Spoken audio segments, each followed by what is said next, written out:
Queridos, vamos abrir a palavra do Senhor em Gênesis capítulo 7, e nós vamos do verso 17 até o verso 24, dando continuidade à nossa série de mensagens no livro de Gênesis, capítulo 1 até o 11. Gênesis 7, 17 a 24. O dilúvio durou 40 dias sobre a terra. As águas subiram e elevaram a arca sobre a terra. As águas prevaleceram e aumentaram muito na terra. A arca, porém, flutuava sobre as águas. As águas prevaleceram excessivamente sobre a terra e cobriram todos os altos montes que havia debaixo do céu. As águas ficaram 7 metros acima deles e os montes foram cobertos. E morreram todos os seres vivos que se moviam sobre a terra. Aves, animais domésticos, animais selvagens e todos os enxames de criaturas que povoam a terra e todos os seres humanos. Tudo o que havia em terra seca e que tinha fôlego de vida em suas narinas morreu. Assim foram exterminados todos os seres que havia sobre a face da terra. As pessoas e os animais, os seres que rastejam e as aves dos céus foram extintos da terra. Ficou somente Noé e os que estavam com ele na arca. E as águas prevaleceram sobre a terra durante 150 dias. Até aqui, queridos, a leitura da palavra de Deus. Oremos mais uma vez. Agora, Pai, nós pedimos que Teu Espírito Santo ilumine o nosso coração, o nosso entendimento, para que nós possamos perceber o Teu ensino aqui na Escritura. Esse cataclisma, essa catástrofe tremenda que veio sobre o mundo antigo, como resultado do Teu desprazer, da Tua ira para com a raça humana. Nos ajuda a ler e entender e aplicar ao nosso coração. Oramos que o Senhor queira abençoar também aqueles que nos seguem através da transmissão. Que todos que ouvem a Tua palavra sejam tocados por ela. É a nossa oração em nome de Jesus. Amém. Queridos, após um século de trabalho, a arca finalmente ficou pronta. Feita de cipreste, calafetada por dentro e por fora, com compartimentos nos seus 3 andares, exatamente como Deus havia mandado. Noé obedeceu meticulosamente às instruções do Senhor. Era um barco gigantesco estacionado lá na terra árida, terra seca, motivo de curiosidade para todos os habitantes da região, quando não de escárnio e de zombaria. Então Deus ordena que Noé entre na arca com toda a família e os animais. Somente eles iriam escapar daquele desastre que estava chegando. E com Noé os animais foram chegando e entrando, nós vimos isso na mensagem anterior, animais e aves para preservar as suas espécies, animais e aves limpos para sacrifícios do Senhor, animais e aves limpos para o alimento do homem. E após Noé ter entrado na arca, Deus fecha a porta e manda o dilúvio das águas. Nós vimos que as águas vieram de cima, as águas superiores, o texto fala das comportas do céu se abriram, e vieram de baixo também, as águas inferiores, vieram borbulhando das fontes, rios, veios subterrâneos, subiram para a face da terra. Aquilo era o juízo de Deus sobre o mundo antigo, havia começado. E Deus tinha visto a corrupção de toda a raça humana e a mistura das linhagens de Sete e de Caim. E com isso a deformação do culto, a deformação da família e a deformação da sociedade. E a ira de Deus agora estava prestes a desabar sobre a humanidade rebelde. Somente Noé e a sua família estavam a salvo dentro da arca. O que nós lemos, acabamos de ler, é a descrição que Moisés faz da chegada do dilúvio e os seus efeitos. Eu quero aqui destacar 6 pontos do registro. Por favor, me acompanhe. Vejamos então essa descrição que Moisés faz do dilúvio.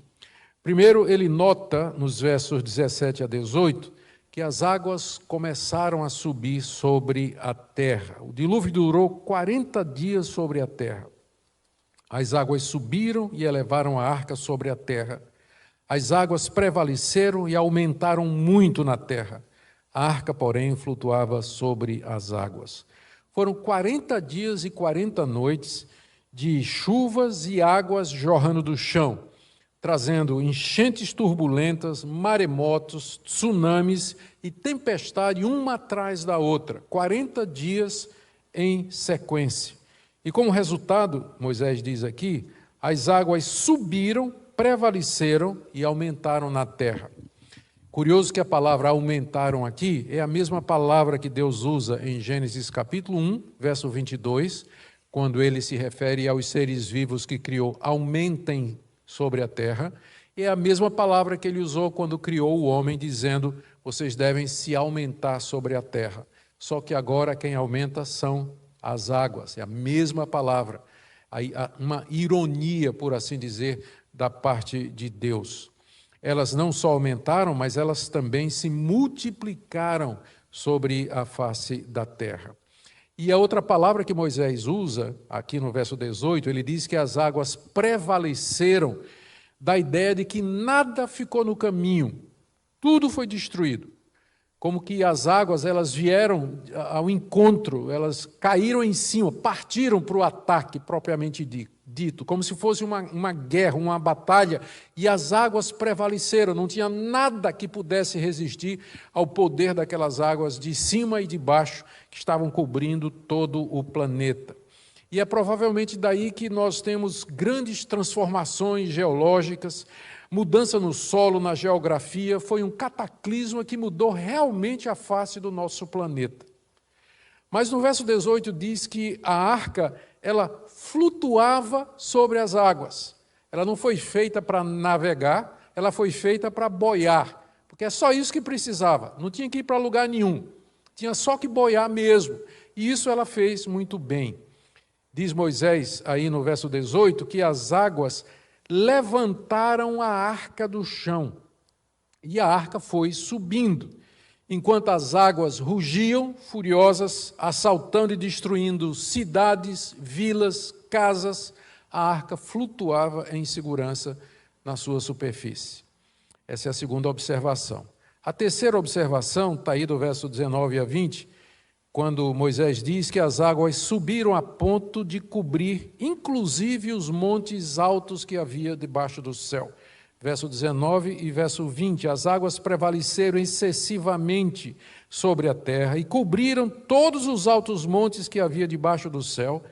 As águas ficaram 7 metros acima deles e os montes foram cobertos. Moisés diz aqui que as águas cresceram excessivamente, tanto na altura, a ponto de cobrir os montes mais altos 7 metros para cima, como na sua extensão.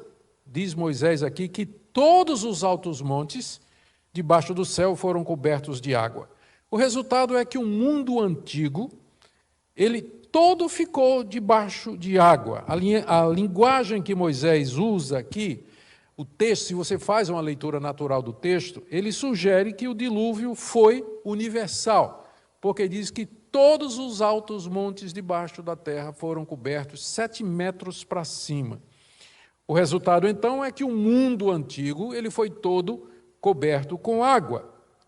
Embora todos os montes antigos possa significar todos aqueles naquela área para onde a humanidade havia se espalhado e todos os animais haviam se concentrado, o mais natural é que seja tomado no sentido absoluto, a ponto de Moisés dizer que não escapou absolutamente nada. Não há nada no texto que nos impeça de entender que essa catástrofe ela foi de natureza universal. Ela cobriu, de fato, o planeta. A quarta observação que nós queremos fazer aqui, do registro de Moisés, é que ele diz nos versos 21 a 23, com toda ênfase, que as pessoas, animais e aves do mundo antigo morreram afogados nas águas. Moisés usa 3 verbos para se referir a isso. Ele fala que eles morreram, versos 21 e 22, que eles foram exterminados, verso 23, e que eles foram extintos, verso 24. Ou seja, 3 verbos escolhidos para dizer que não escapou nada. Eles morreram, foram exterminados, eles foram extintos. E esses verbos, não morrer, mas extintos e exterminados, eles exigem a ação de alguém de fora. Ou seja, foi alguém que fez isso. Se foi extinto, é porque tinha alguém que fez com que fosse extinto. Se foi exterminado, é porque teve alguém que promoveu aquele extermínio. Tudo isso apontando para Deus como sendo o autor dessa catástrofe que destruiu o mundo antigo de maneira tão absoluta, de maneira tão radical como nós encontramos aqui. Deus tinha dito a Adão, quando o criou e o colocou no jardim, que no dia que ele pecasse, ele certamente haveria de morrer. E que o seu pecado, ele seria imputado, ele seria atribuído a toda a criação, porque Adão foi criado à imagem e semelhança de Deus e como representante de Deus sobre toda a criação. O pecado de Adão, portanto, atinge não somente os seus descendentes, mas atinge todos os seres vivos que ele nomeou, o que indicava autoridade e domínio, e todo o cosmos, porque o homem era a expressão, a semelhança de Deus ali no mundo que ele havia acabado de criar. O dilúvio, portanto, veio como uma amostra terrível das consequências do pecado. Morreram, diz Moisés no verso 21, todos os seres vivos que se moviam sobre a terra e que Deus havia criado. Morreram, aí vem a relação, aves, animais domésticos, animais selvagens, enxames de criaturas, animais que rastejam na terra. Em particular, Moisés destaca, morreram todos os seres humanos, todas as pessoas. Havia transcorrido cerca de 10 a 11 gerações desde o tempo de Adão.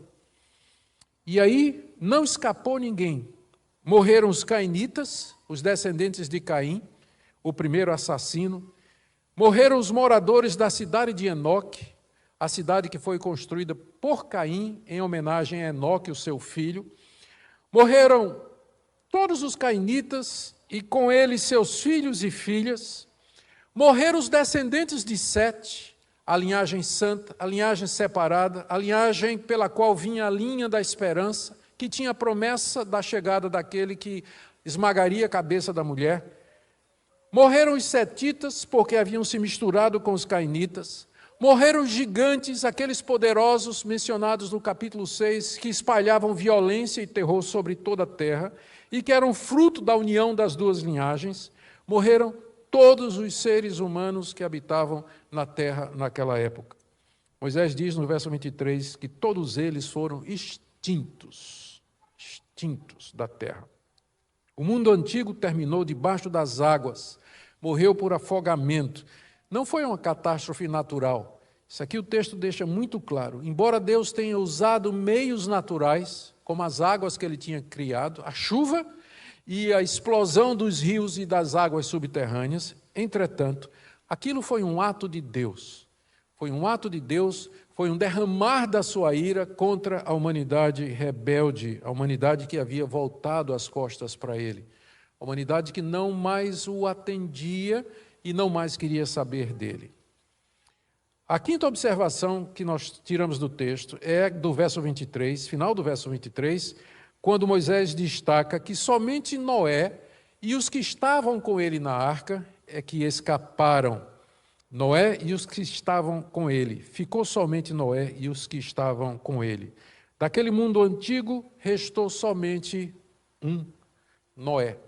Com ele, a sua mulher, os seus 3 filhos e esposas. E juntamente com eles, espécies de animais e aves para preservar a criação.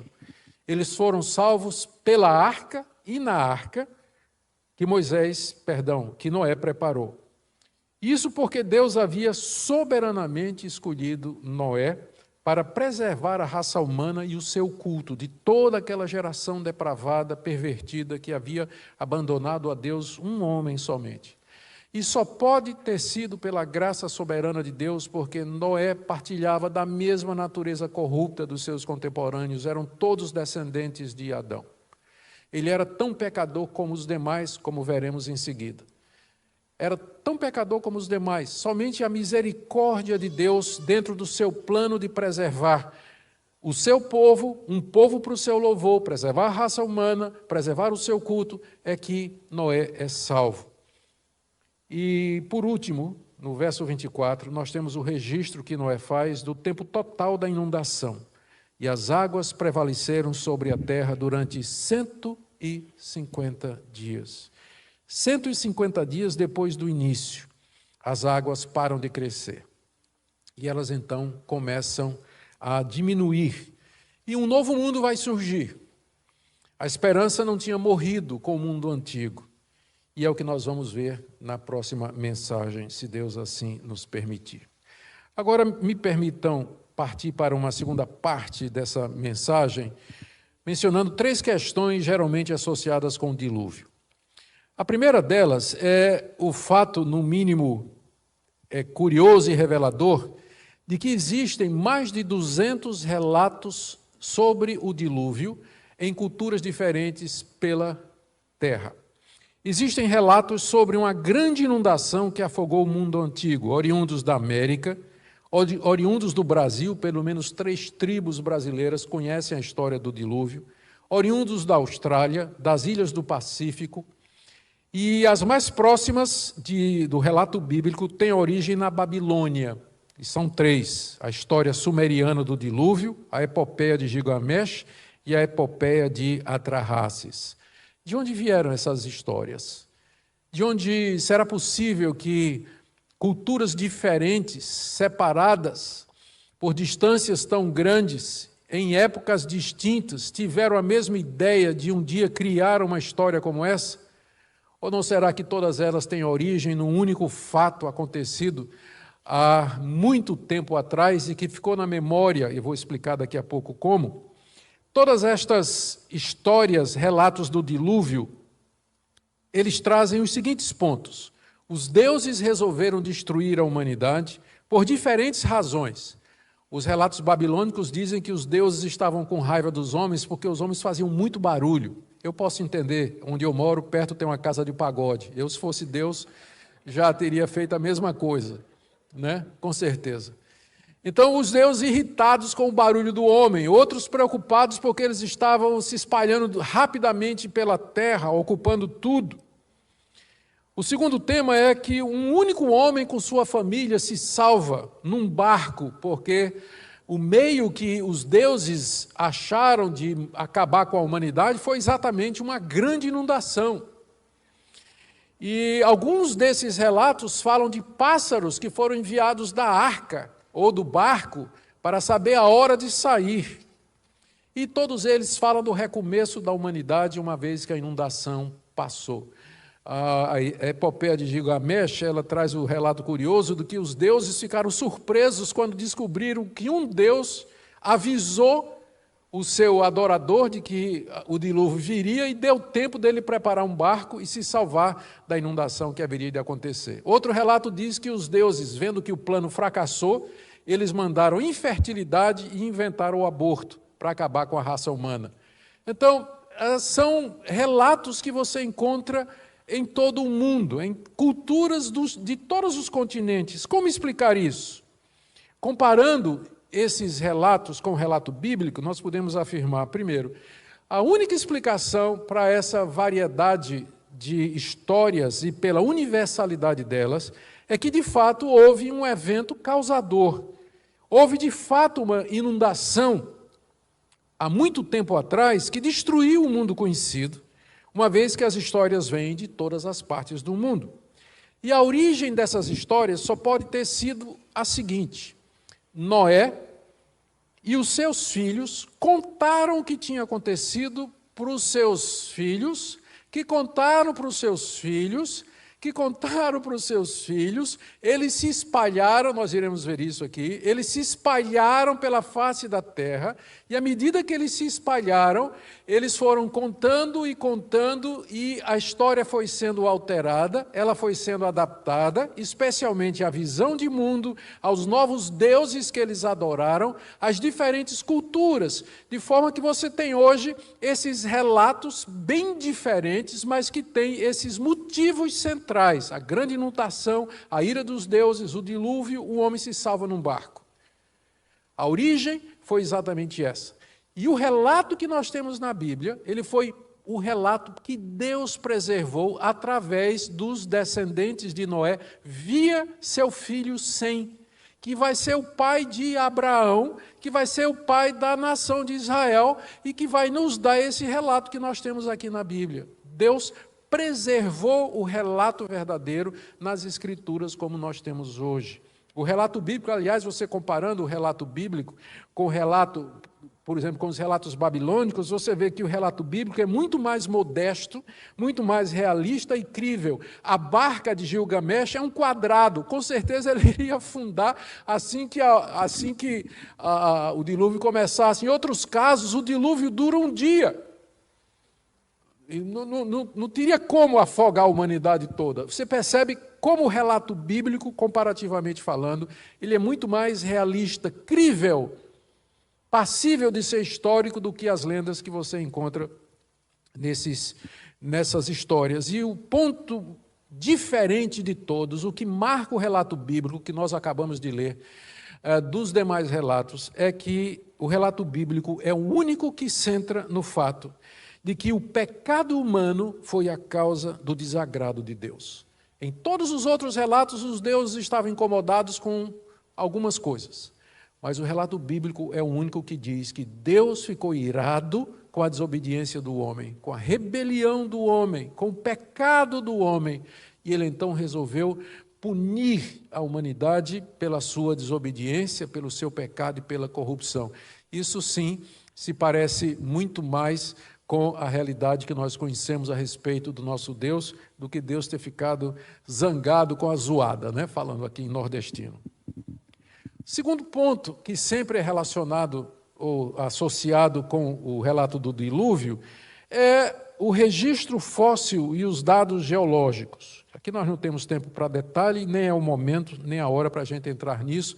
Há excelentes estudos feitos por cientistas que são criacionistas e diluvianos, que podem trazer todos os detalhes para vocês. Mas, em linhas gerais, eu quero aqui trazer algumas informações e perspectivas. A questão é se nós temos evidências geológicas de uma grande inundação do mundo antigo. Eu acredito que temos, sim, e eu vou mencionar apenas as mais conhecidas e que geralmente são trazidas para o centro do debate quando esse assunto é mencionado. Primeiro, nós temos fósseis de criaturas marinhas muito acima do nível do mar. Como é que elas foram parar lá? Segundo, nós temos cemitérios de animais que morreram subitamente e foram enterrados. Animais que morreram em posições e de uma forma que não é natural. O animal, quando vai morrer, está ferido, vai morrer de velhice ou de doença, ele deita e ele espera a morte chegar. Mas há casos e casos, tem cemitérios inteiros de animais que morreram nas posições mais grotescas, como se de repente tivesse sido, morreram com uma avalanche de barro ou terra, uma catástrofe que aconteceu em cima deles. Tem camadas de segmentos rapidamente depositadas e espalhadas por vastas áreas em muitos sites de escavação arqueológica. Existem erosões e falta de erosões, informações geológicas que podem ser mais bem explicadas pelo catastrofismo, que é a teoria de que houve realmente uma catástrofe no mundo antigo que mudou a geologia, a geografia do nosso planeta.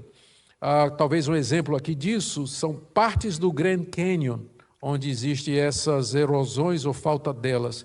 Tudo apontando para um desastre de natureza mundial como o dilúvio. O que eu quero dizer é que nós não precisamos das evidências arqueológicas ou científicas para crer no relato. Mas é muito bom quando elas corroboram, nos ajudam.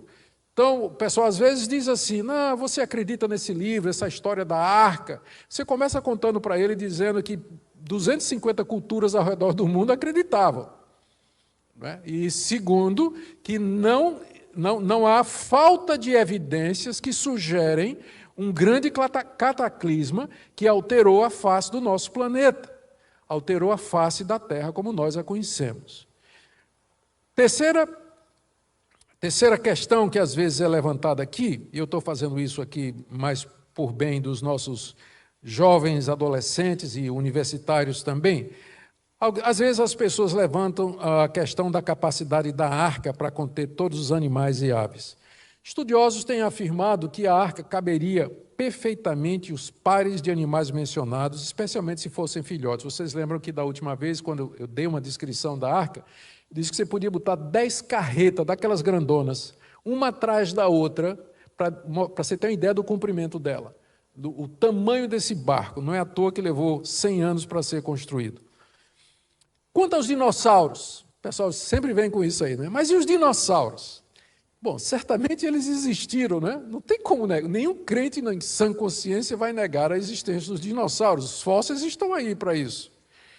E há relatos, inclusive, no texto bíblico, que talvez possam indicar a existência deles. Já chamamos a atenção aqui para aquilo que está escrito em Gênesis 1, 21, quando diz que Deus fez as grandes criaturas marinhas. As grandes criaturas marinhas, traduzidas às vezes como monstro ou como leviatã, e que ninguém sabe ao certo o que era, mas um tipo de bicho monstruoso que morava em maior parte nas águas.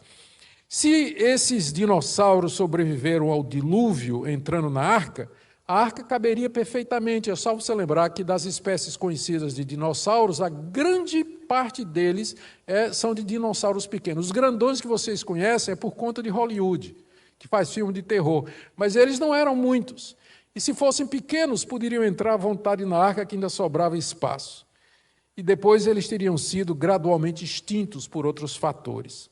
O meu alvo aqui é apenas mostrar que os argumentos que se levanta contra o dilúvio, a arca e a existência de Noé, eles não são tão persuasivos a ponto de nos forçar a rejeitar a historicidade do texto. E aí vem a pergunta, por que a historicidade desse texto é tão importante para nós? Faz diferença para nós se realmente Noé existiu, se ele construiu um barco e se houve esse dilúvio, essa catástrofe de proporções universais?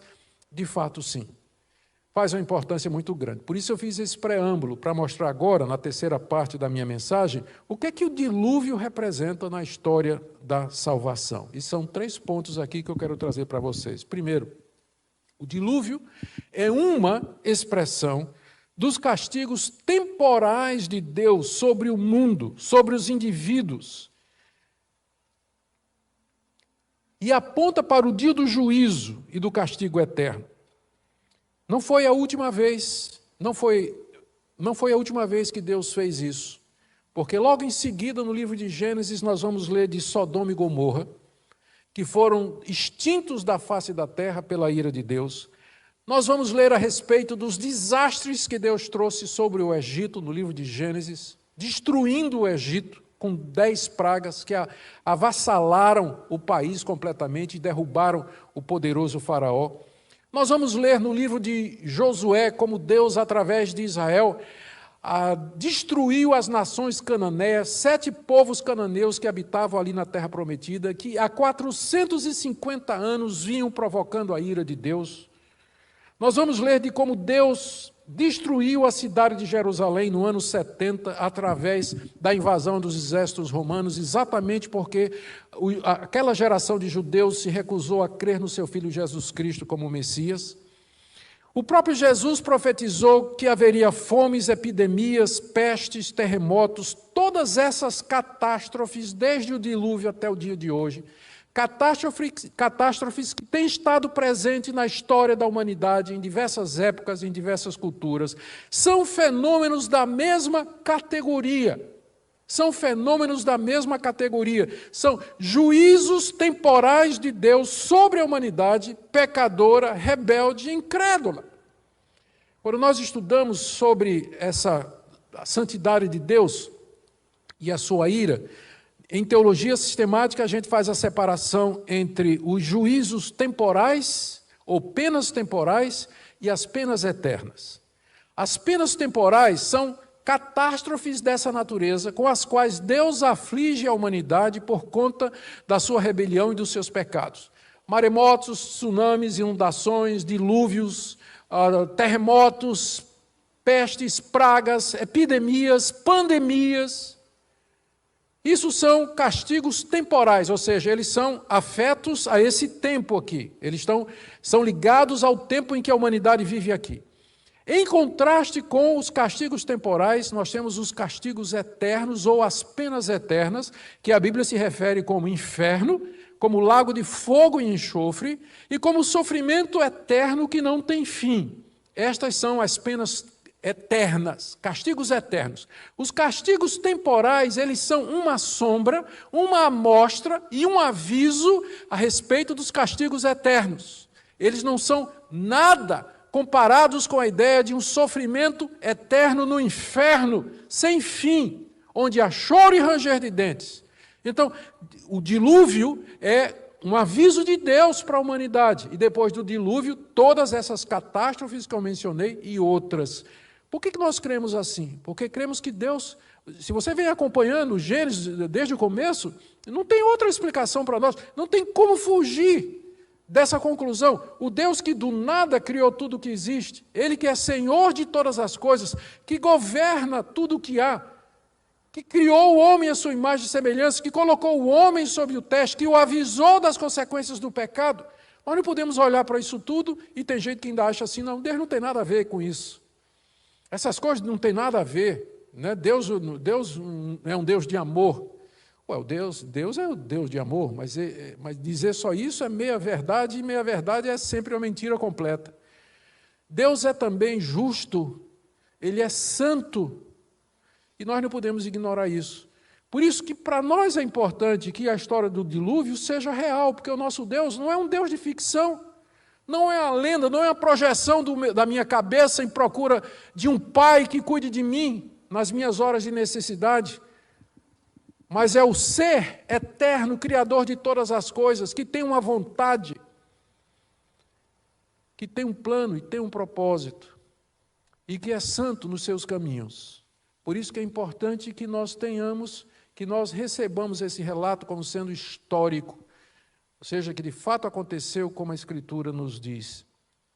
Segunda razão é que a arca levantada pelas águas, ela representa na teologia bíblica a salvação em Cristo simbolizada no batismo. De acordo com Pedro, e eu queria ler para vocês aqui, as mesmas águas que destruíram o mundo foram as mesmas que elevaram a arca e salvaram Noé e sua família. Primeira carta de Pedro 3, de 20 a 21. Diz assim: Deus aguardava com paciência nos dias de Noé, enquanto se preparava a arca, na qual poucas pessoas, apenas 8, foram salvas através da água. O batismo, que corresponde a isso, agora também salva vocês, não sendo a remoção das impurezas do corpo, mas o apelo por uma boa consciência para com Deus por meio da ressurreição de Jesus Cristo. Quando a gente olha para a arca, a história do dilúvio, como nós acabamos de ver aqui, a gente percebe que não é só destruição, não é só a ira de Deus se derramando em torrentes sobre o mundo rebelde, mas enquanto as águas subiam, a arca flutuava na superfície das águas, e dentro dela Noé e sua família. E Pedro, olhando esse fato, ele observa o seguinte, que a arca é um tipo da redenção em Cristo Jesus. A arca nos salva, nós somos salvos na arca e pela água, e ao mesmo tempo pelas águas, porque foram as águas que levantaram a água da terra. A mesma água que destrói o mundo é a mesma água pela qual Noé é salvo. É levado da terra em segurança na arca. E Pedro aqui, ele faz a figuração. Nós somos salvos em Cristo Jesus, e essa salvação é simbolizada no batismo. Então você já tem, desde Gênesis você já tem o plano de Deus revelado de maneira figurativa, simbólica e tipológica na figura da arca sendo elevada nas águas e sendo salva do cataclisma, do desastre que estava acontecendo levando a fim e a termo aquele mundo antigo. Em resumo, a arca flutuando sobre as águas aponta para a salvação em Cristo, que é simbolizada pelo batismo. E esse batismo, Pedro diz aqui, é um novo nascimento e não simplesmente uma lavagem externa com água. Na época de Moisés, quando ele estava lendo ou escrevendo esse relato para os israelitas, eles não tiveram o privilégio de entender esse simbolismo plenamente, embora eles, ao saírem do Egito, eles foram batizados no Mar Vermelho.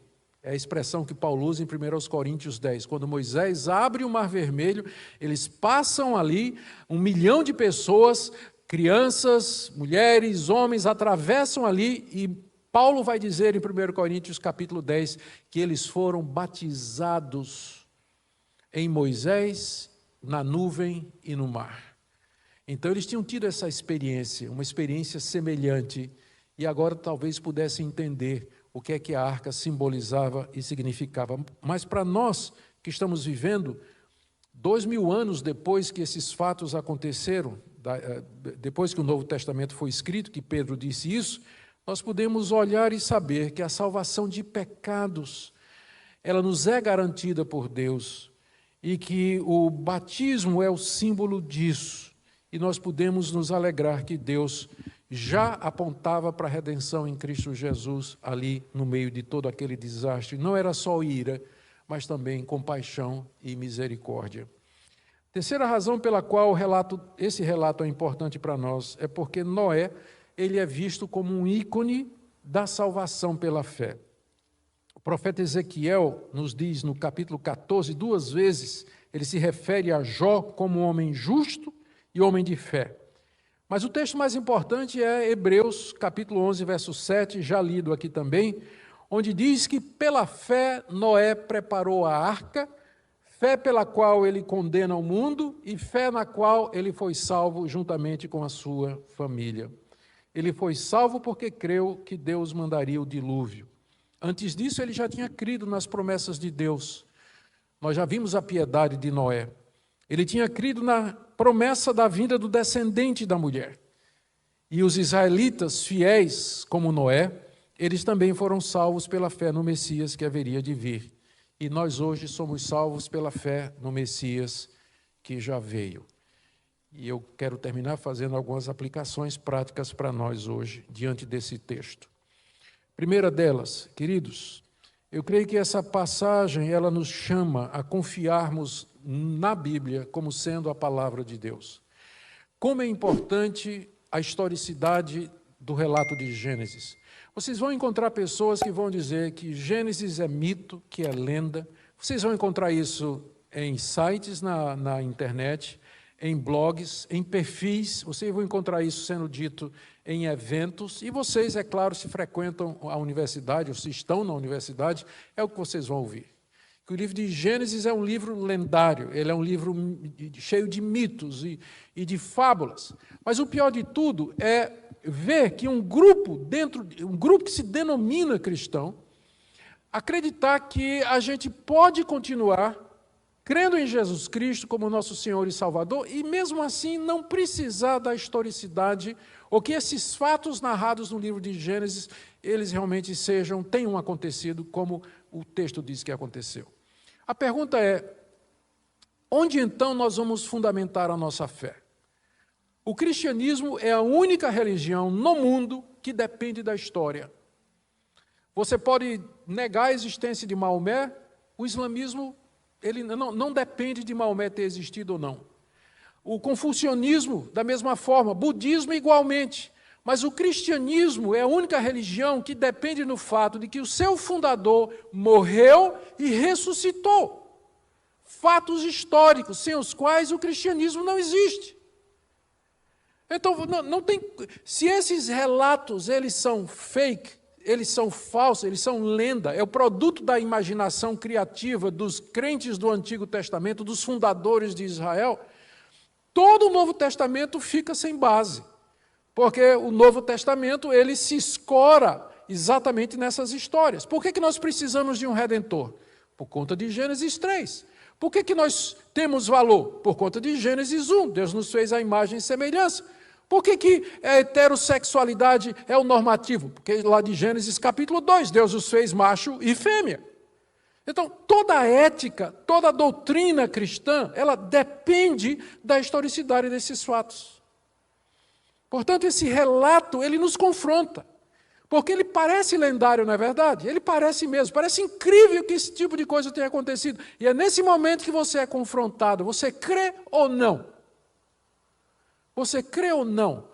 Porque qual vai ser então o critério para você dizer, não, eu não creio nesse relato aqui, para você dizer, mas eu creio na ressurreição de Jesus Cristo. São fenômenos da mesma ordem, chama-se milagre. Por que você vai dizer que você vai escolher agora os milagres em que você vai crer? E qual o critério para isso? Ou recebemos a Bíblia toda como palavra de Deus, ou então nós estamos abertos a subjetivismo e nós vamos ser guiados por outros critérios. E vamos sucumbir, como muitos evangélicos têm sucumbido, a teoria da evolução, ao naturalismo filosófico, ao marxismo cultural, e coisas do gênero que a gente vai encontrar na universidade, nos livros acadêmicos de hoje. Então, essa é a primeira aplicação. A segunda, queridos, como nós não deveríamos temer a Deus e a sua ira? E essa palavra eu trago com muito temor. Talvez haja alguém aqui, pessoas que estão me acompanhando pela transmissão, pela internet, que pensam que elas podem estar ligadas a Deus ou ter comunhão com Deus e ainda assim flertar com o pecado. Veja o que é que Deus acha do pecado. Veja o que é que Deus faz quando Ele diz basta. Então não provoque a ira de Deus. A paciência de Deus tem limite. Eu estou falando como homem aqui, numa linguagem para você entender. A paciência de Deus tem um limite.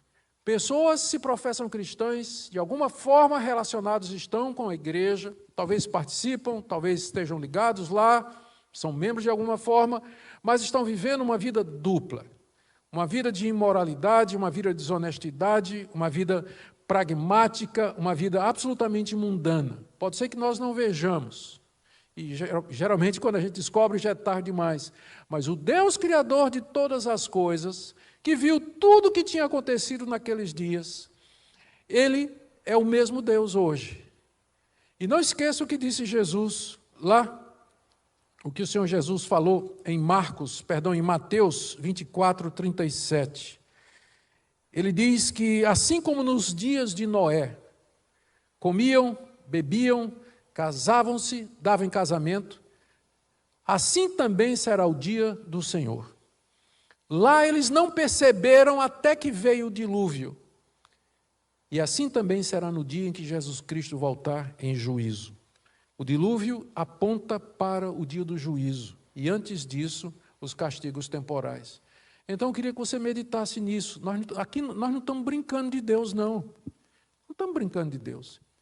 Nós levamos muito a sério o cristianismo. Levamos muito a sério o cristianismo. Então, se você quer de fato, se você tem interesse de fato em viver uma vida para Deus, uma vida consagrada a Jesus Cristo, você está no lugar certo. É isso que nós queremos também. Somos pecadores, miseráveis, mas a nossa confiança está naquele que foi simbolizado na arca, Cristo Jesus, que é a nossa salvação. E nele nós esperamos escapar das águas do juízo final. E minha última palavra de aplicação é que nós busquemos ao nosso Deus, pela fé em Cristo, para encontrarmos misericórdia e salvação.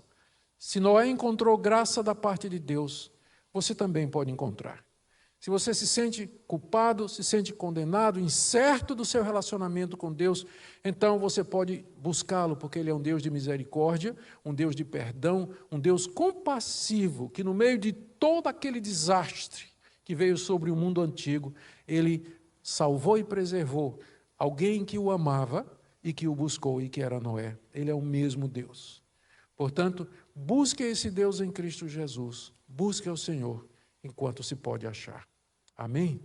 Queira Deus aplicar essa palavra ao nosso coração, queridos, e que Ele nos quebrante diante dEle e que nos faça viver para a sua glória todos os dias da nossa vida.